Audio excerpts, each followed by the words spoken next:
Hello student, कैसे हो आप सब। Welcome to our channel Supernova Fun and Learn. कल हमने अपनी क्लासेज में प्रश्नावली 3 के सारे एग्जाम्पल सोल्व कर लिए थे और अभ्यास भी अपन ने पूरे उसके हल कर लिए। आज मैं आपको प्रश्नावली 4 की शुरुआत करने जा रहा हूँ। तो सबसे पहले जो प्रश्नावली 4 है अपनी द्विघात समीकरण, इसमें जो महत्वपूर्ण बिंदु हैं, तो इस प्रश्नावली 4 के जो भी बेसिक कॉन्सेप्ट हैं पहले हम इनको क्लियर करते हैं और उसके बाद में हम प्रश्नावली 4.1 को हल करेंगे। तो सबसे पहले देखिए आप प्रश्नावली 4 के महत्वपूर्ण बिंदु। देखिए प्रश्नावली 4 जो है वो है आपकी द्विघात समीकरण। द्विघात यानी इसमें सबसे बड़ी जो अपना पद होगा उस पर सबसे बड़ी घात 2 होगी। पावर क्या होगी? 2। तो जिस पे सबसे बड़ी पावर 2 होगी वो आपकी द्विघात समीकरण होती है। जैसे मान लीजिए कोई भी समीकरण है आपकी A X square plus B X plus C. यहाँ पर देखिए इस पर x की पावर 2 है, यहाँ पर x की पावर 1 है, यहाँ c हमारा अचर पद है और यहाँ पर बराबर क्या आना चाहिए अपना 0। अगर यहाँ पर बराबर 0 नहीं आएगा तो वो हो जाएगा आपका बहुपद और बराबर 0 आते ही वो हो जाएगी आपकी समीकरण।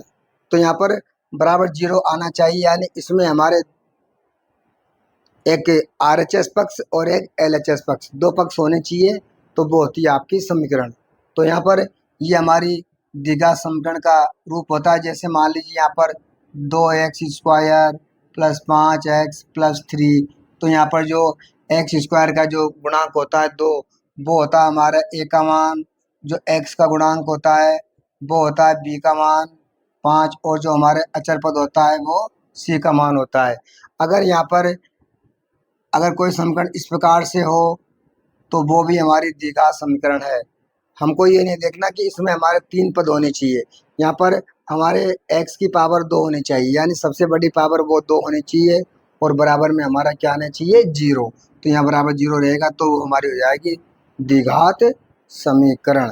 तो द्विघात समीकरण का जो मानक रूप होता है वो होता है हमारा ax² plus B X plus C बराबर 0 और यहाँ पर हमारा a बराबर नॉट 0, यानी कि जो आगे वाली संख्या ये हमारी यहाँ पर 0 नहीं होनी चाहिए एक ही जगह, क्योंकि अगर यहाँ 0 आ जाएगी तो 0 को जब हम x² से गुणा करेंगे तो ये पूरी संख्या हमारी 0 बन जाएगी और जब यहाँ पर x² नहीं रहेगा तो ये हमारी द्विघात समीकरण नहीं हो सकती।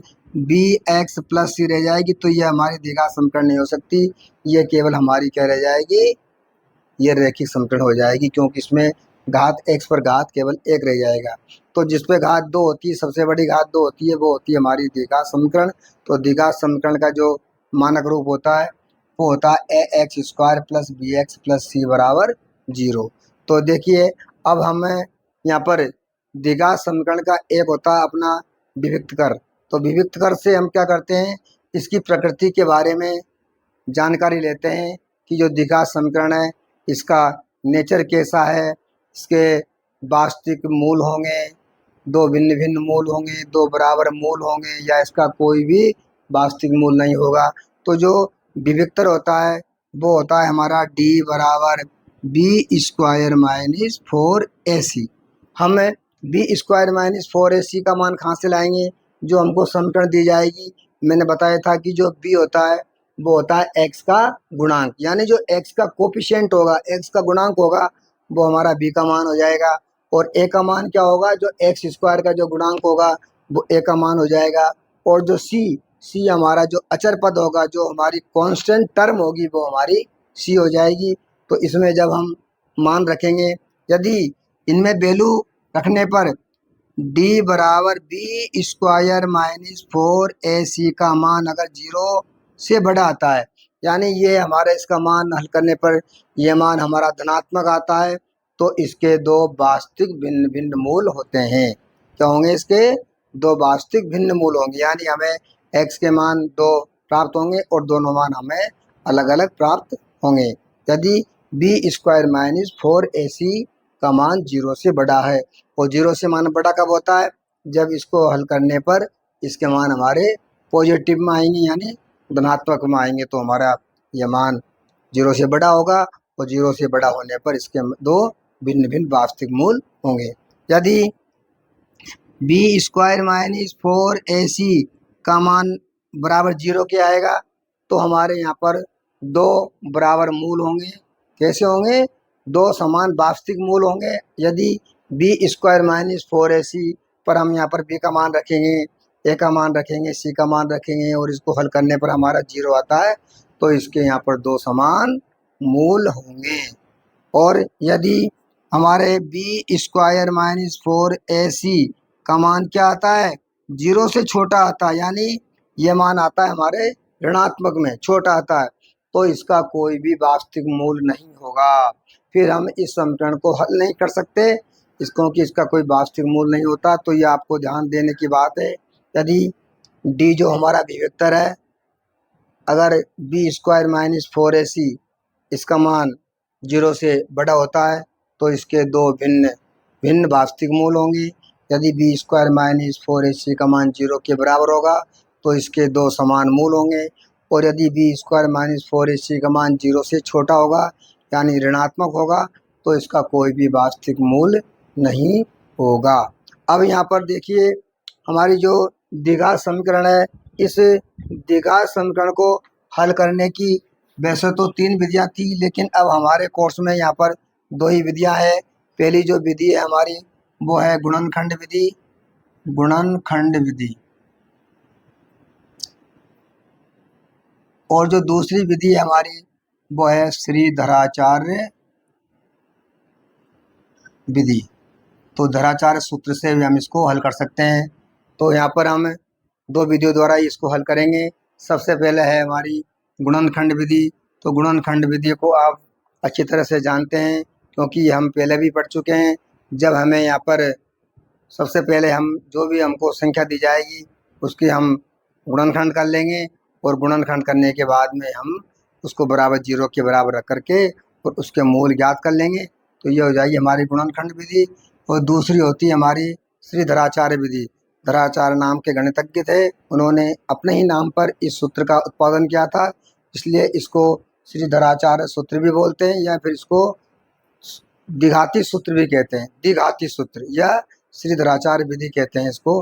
तो वो विधि होती है x बराबर minus B plus minus under root B square minus 4ac upon 2a।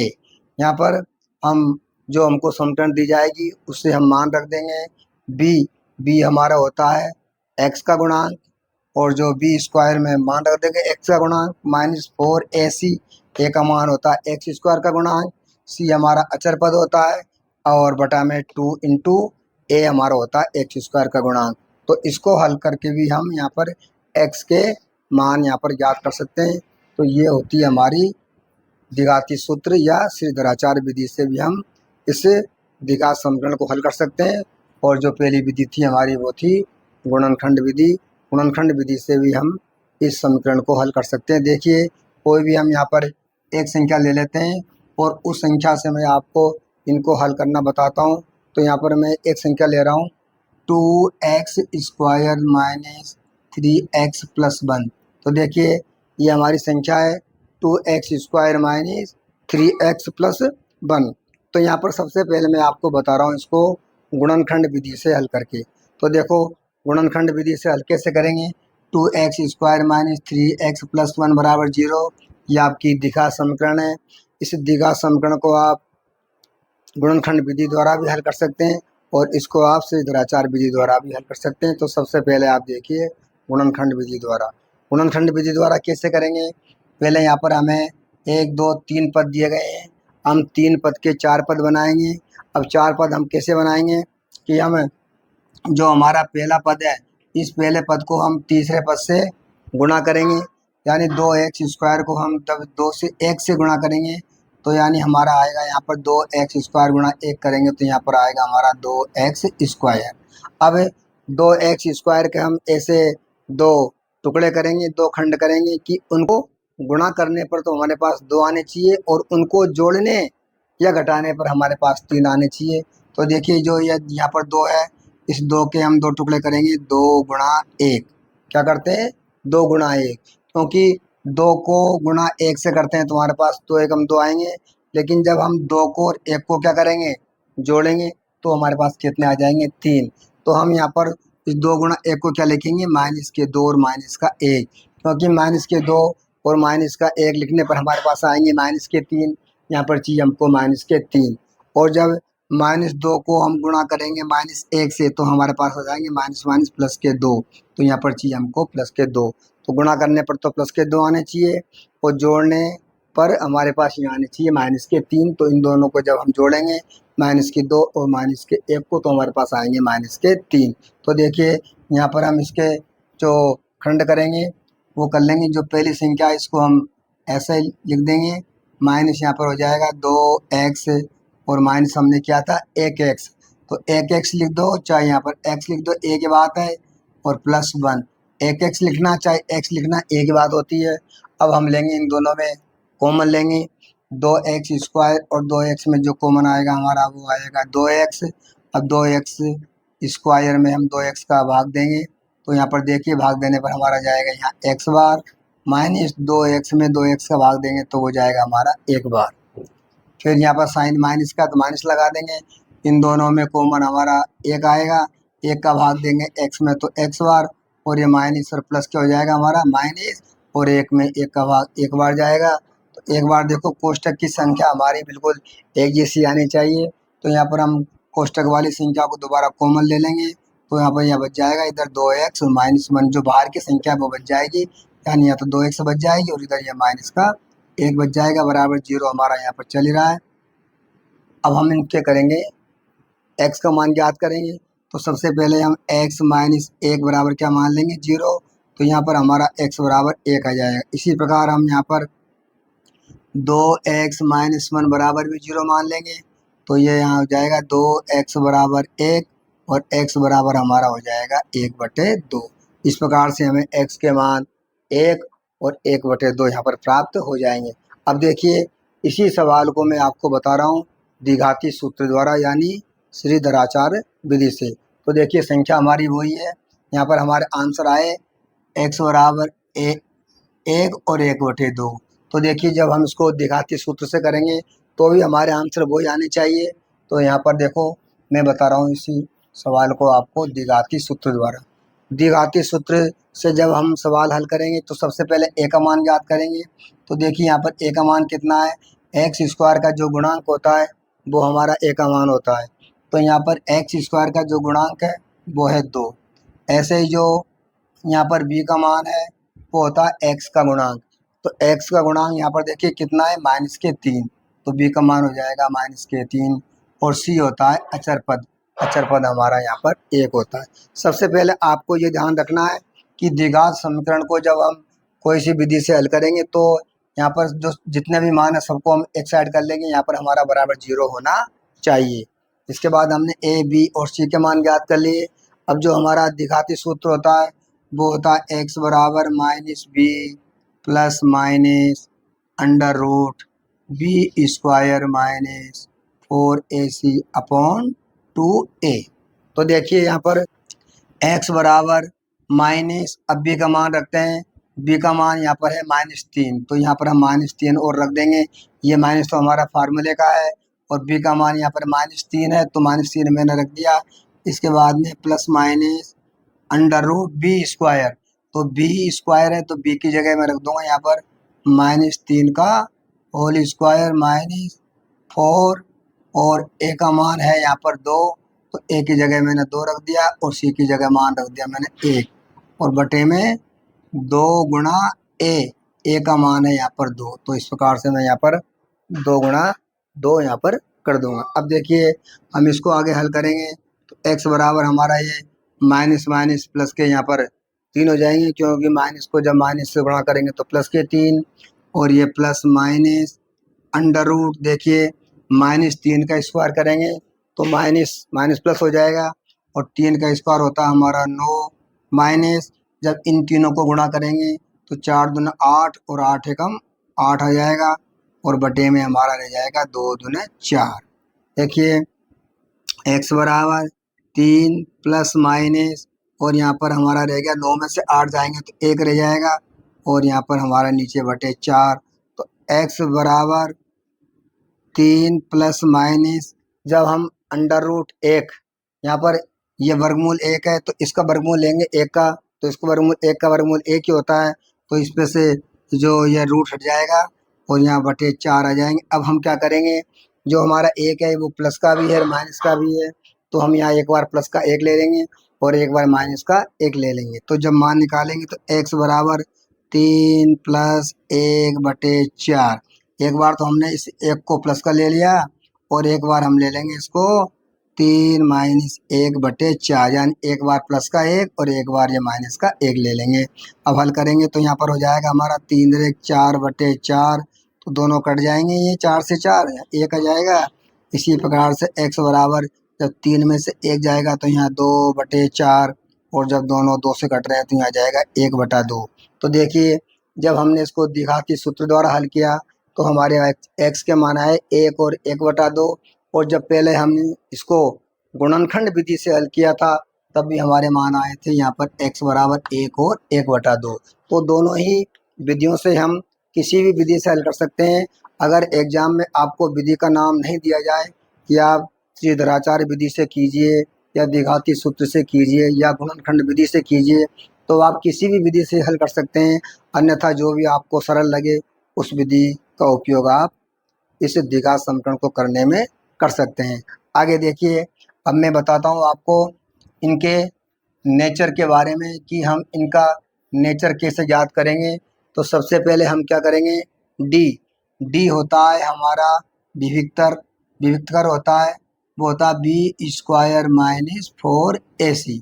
तो यहाँ पर हम बी स्क्वायर माइनस 4ac में यहाँ पर मान रख देंगे। तो देखिए यहाँ पर डी बराबर बी क्या होता है, एक्स का जो गुणांक है वो कितना है यहाँ पर -3, तो -3 का स्क्वायर माइनस 4a जो हमारा है, ए होता है एक्स स्क्वायर का गुणांक वो है 2, यहाँ 2 रख देंगे, और सी होता है हमारा अचर पद है यहाँ पर 1।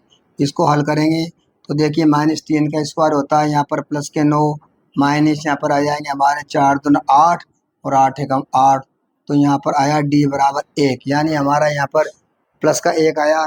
इसका मतलब होगा कि बी स्क्वायर माइनस 4ac का मान क्या है, 0 से बड़ा है। और जब 0 से बड़ा है तो हमारे क्या होंगे, हमें 2 भिन्न भिन्न मूल प्राप्त होंगे। क्या होंगे, 2 भिन्न मूल प्राप्त होंगे। तो अभी हमने इनको दोनों विधियों से हल किया था, तो देखिए हमको दोनों ही भिन्न भिन्न मूल प्राप्त हुए थे। एक तो हमें x बराबर 1 प्राप्त हुआ था और एक हमें x बराबर 1 बटा 2 प्राप्त हुआ था। तो इस प्रकार से हम इस द्विघात समीकरण के नेचर के बारे में जान सकते हैं। मैं दोबारा बता देता हूँ आपको कि अगर बी स्क्वायर माइनस 4ac का मान यदि 0 से बड़ा होगा तो आपको 2 भिन्न मूल प्राप्त होंगे। यदि बी स्क्वायर माइनस 4ac का मान 0 के बराबर आएगा तो आपको 2 समान मूल प्राप्त होंगे, और यदि बी स्क्वायर माइनस 4ac का मान 0 से छोटा आएगा यानी ऋणात्मक मान होगा तो आपको कोई भी वास्तविक मूल प्राप्त नहीं होगा। इस प्रकार ये आपकी द्विघात समीकरण के जो महत्वपूर्ण बिंदु हैं, और इसी के साथ जो इधर यहाँ पर मैंने आपको सारे सूत्रों के बारे में जो भी आपके महत्वपूर्ण बिंदु उनके बारे में लिख रखा है, आप इनको अपनी कॉपी में नोटेट कर लीजिए। मैं आपको एक बार इसको पढ़ के बता देता हूँ। देखिए, A X square plus B X plus C बराबर 0, यहाँ पर ए बराबर 0 नहीं होना चाहिए। ये हमारा द्विघात समीकरण का मानक रूप कहलाता है। आपसे कभी पूछ लिया जाए कि द्विघात समीकरण का मानक रूप क्या होता है, तो आप बता देंगे A X square plus B X plus C बराबर 0 और ए इक्वल नॉट 0। ए का मान यहाँ पर जो आगे वाले ए है यहाँ पर आपका 0 नहीं होना चाहिए। मूलों की जो प्रकृति होती है, तो मूलों की प्रकृति बताता हूँ मैं आपको। द्विघात समीकरण होती है हमारी A X square plus B X plus C बराबर 0। तो मूलों की प्रकृति हम बी स्क्वायर माइनस 4ac जो हमारा विविक्तकर होता है उसके द्वारा हम निर्धारित कर सकते हैं। अभी मैंने बताया था कि बी स्क्वायर माइनस 4ac द्वारा हम मूलों की प्रकृति के बारे में पता लगा सकते हैं। तो यदि देखो d बराबर बी स्क्वायर माइनस 4ac का मान यदि 0 से बड़ा हो यानी पॉजिटिव आता हो तो दो भिन्न वास्तविक मूल प्राप्त होंगे। और यदि बी स्क्वायर माइनस 4ac का मान 0 प्राप्त होता है तो उसके दो बराबर मूल होते हैं। और बी स्क्वायर माइनस 4ac का मान 0 से छोटा यानी ऋणात्मक मान आए तो उसका कोई वास्तविक मूल नहीं होता है। यदि किसी द्विघात समीकरण के मूल अल्फा बीटा दिए गए हों तो द्विघात समीकरण होती है एक्स स्क्वायर माइनस मूलों का योग इंटू एक्स प्लस मूलों का गुणनफल। यह प्रश्न भी हमारे 1 नंबर का ऑब्जेक्टिव में पूछा जाता है, तो आप इसको भी ध्यान दीजिए। द्विघात समीकरण बनाने का सूत्र है एक्स स्क्वायर माइनस मूलों का योग इंटू एक्स प्लस मूलों का गुणनफल बराबर 0। यानी एक्स स्क्वायर माइनस मूलों का योग यहाँ पर हम एल्फा प्लस बीटा मान लेंगे, तो alpha plus beta into x plus alpha beta बराबर 0। और द्विघात समीकरण की जो दो विधियाँ यहाँ आपके कोर्स में है वो मैंने आपको समझा दी है। वो एक तो है गुणनखंड विधि और दूसरी आपकी श्रीधराचार्य विधि, इसे हम द्विघाती सूत्र के नाम से भी जानते हैं। ये होता है एक्स बराबर minus B plus minus B square minus 4ac upon 2a। यदि हमें बी स्क्वायर माइनस 4ac का मान जो प्राप्त होता है तो हम इस बी स्क्वायर माइनस 4ac की जगह यहाँ पर हम कैपिटल डी भी रख सकते हैं। तो इस प्रकार से एक्स बराबर minus B plus minus under root D upon 2a। अब देखिए मैं आपको इसी समीकरण से, जैसे मान लीजिए आपको ये हमारी समीकरण थी, इस समीकरण के हमने यहाँ पर दो मूल प्राप्त किए थे। हमने इसको गुणनखंड विधि से जब मूल प्राप्त किए तब भी हमारे ये मूल आए थे, और जब हमने इसको द्विघाती सूत्र द्वारा किया तब भी हमारे पास 1 और 1/2 मूल प्राप्त हुए। अब मैं आपको इसको बता देता हूँ कि हम इससे इस प्रकार के समीकरण कैसे बनाते हैं। तो देखिए एल्फा का मान यहाँ पर हमारे पास 1 है और बीटा का मान है यहाँ पर 1/2। अब देखिए द्विघात समीकरण होती है, इसको बनाने का एक सूत्र होता है, वो सूत्र होता है हमारा x square minus alpha plus beta into x plus alpha beta बराबर 0।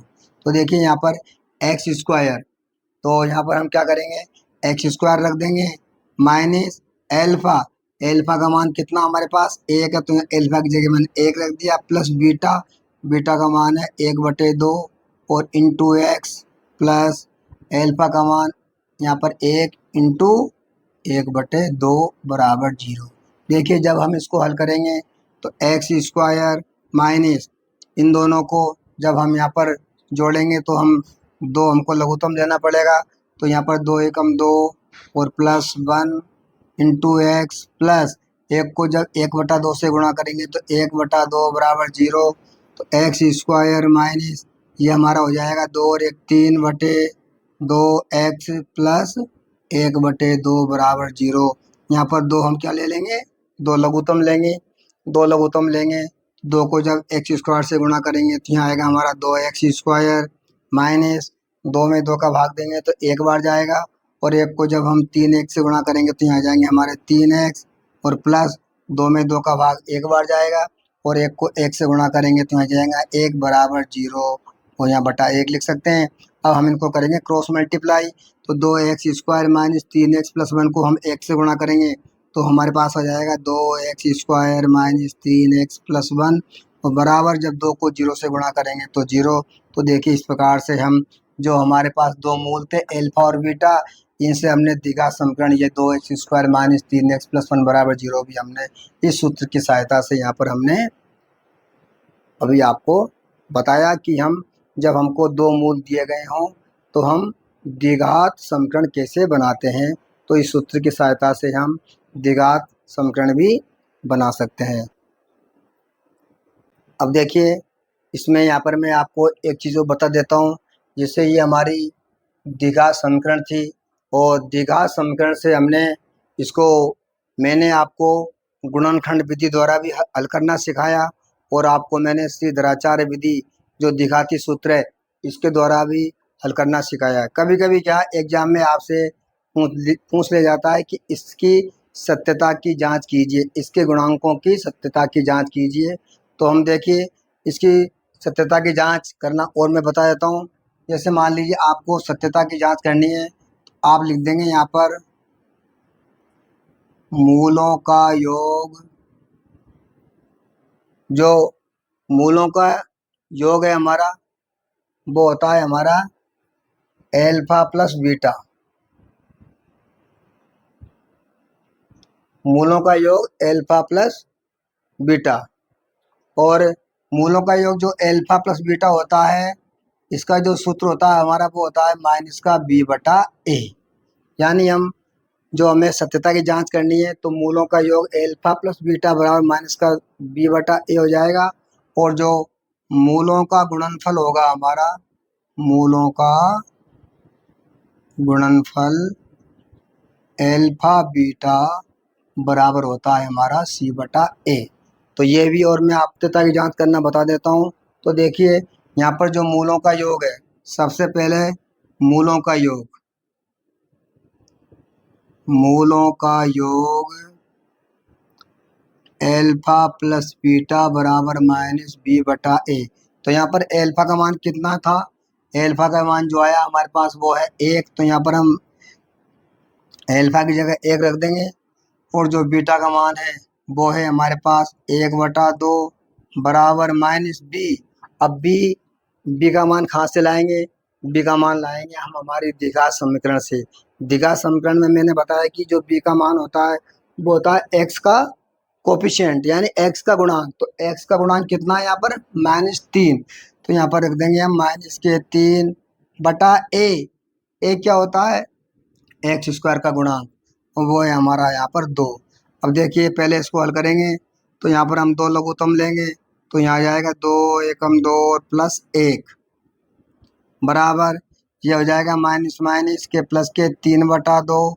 और जब इन दोनों को जोड़ेंगे तो यहाँ भी क्या आ जाएगा हमारा 3/2 और बराबर 3/2। तो इस प्रकार से देखिए आप, ये हमारी सत्यता की जांच इस प्रकार से दोनों जो हमारे मूलों का योग है और हम गुणांकों द्वारा इसकी क्या करेंगे तुलना, तो वो हमारे बराबर आने चाहिए। तो हमारी यहाँ पर सत्यता की जांच हो जाएगी। ये तो होगी हमारी मूलों का योग। दूसरा था हमारा मूलों का गुणनफल, उसको भी कर लेते हैं हम। मूलों का गुणनफल, तो देखिए मूलों का गुणनफल एल्फा बीटा बराबर होता है सी बटा ए। तो यहाँ पर हम मान रखेंगे, पहले हम यहाँ पर एल्फा का मान हमारे पास है यहाँ पर 1 रख देंगे और इंटू यहाँ पर बीटा का मान है वो हमारा 1/2 रख देंगे बराबर सी बटा ए। सी क्या होता है, सी होता है अचर पद यानी कांस्टेंट टर्म। तो जो कांस्टेंट टर्म है हमारी 1 है यहाँ पर, अचर पद 1 है। और ए है हमारा यहाँ पर एक्स स्क्वायर का जो गुणांक है वो 2। तो हम यहाँ पर 2 रख देंगे। देखिए जब इनको हम गुणा करेंगे, 1 को गुणा करेंगे 1/2 से तो यहाँ 1/2 और यहाँ भी हमारा 1/2। तो इस प्रकार से हमें यहाँ भी देखो दोनों मान मूलों का गुणनफल और जो हमने यहाँ पर इनकी गुणांकों की तुलना की वो तो दोनों मान हमारे यहाँ पर बराबर आए। तो इस प्रकार से मूलों का योग और मूलों का गुणनफल वो भी हमारे यहाँ पर बराबर आने चाहिए। तो इस प्रकार से हम हमारी जो द्विघात समीकरण है इसकी हम सत्यता की जांच भी कर सकते हैं। यहाँ पर आप मैं ये भी लिख देता हूँ, देखिए जो मूलों का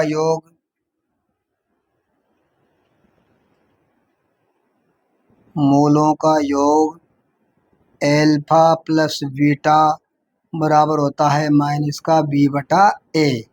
और मूलों का गुणनफल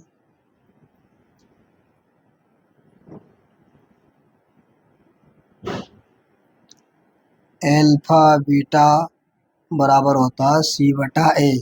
इन सूत्रों की सहायता से आप किसी भी द्विघात समीकरण के आप सत्यता की जांच कर सकते हैं। तो आज इसी के साथ हम अपनी क्लास को यहीं पर बंद करते हैं।